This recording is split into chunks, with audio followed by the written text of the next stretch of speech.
আপনি কি জানেন দেশ থেকে কত টাকা পাচার হয়েছে?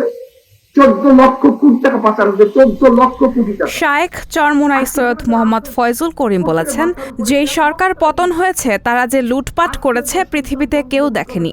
দেশ থেকে 14 লাখ কোটি টাকা পাচার করেছে। প্রত্যেকের মাথায় 1.5 লাখ টাকা লোন। যে আজকে জন্ম নেবে তার মাথায় 1.5 লাখ টাকা লোন। তিনি বলেন, 5 আগস্টের পর একটি দল লুটপাট, জমি দখল ও ভাঙচুর করেছে। তাদের বাংলার মানুষ ক্ষমতায় নেবে না।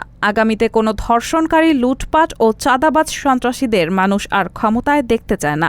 রোববার বিকেলে ইসলামী আন্দোলন শরীয়তপুর জেলা শাখার উদ্যোগে শরীয়তপুর কেন্দ্রীয় শহীদ মিনার চত্বরে বিকাল 4টায় এক মহাসমাবেশে প্রধান অতিথির বক্তব্যে সৈয়দ মোহাম্মদ ফয়জুল করিম এসব কথা বলেছেন। তিনি বলেন, হাজার সরকার পরিবর্তন হয়, গোটা সংসদ পালিয়ে যায়, এই ধরনের নজির নেই। সবাই পালিয়ে গেছে, কেউ কথা বলতে পারছে না। সরকার পরিবর্তনের পর সুপ্রিম কোর্টে পুরো বেঞ্চ পরিবর্তন হয়ে যায়। ইউনিভার্সিটির ভিসিরা পদত্যাগ করে, পৃথিবীর কোথাও নজির নেই। তারা কোথায় নিয়ে গেছে দেশটাকে? আওয়ামী ফ্যাসিবাদ সরকার ক্ষমতায় ছিল, কিন্তু দেশের জন্য কিছু করতে পারেনি, মানুষের নিরাপত্তা দিতে পারেনি।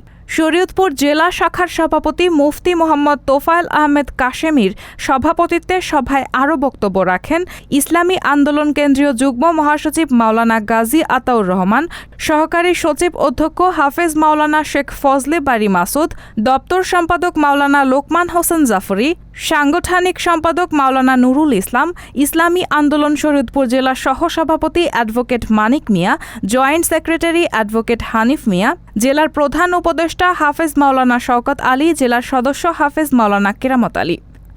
সমাবেশ পরিচালনা করেন ভারপ্রাপ্ত জেলা সেক্রেটারি মুফতি সাইফুল ইসলাম। রায়হানা মুন, সবার কথা।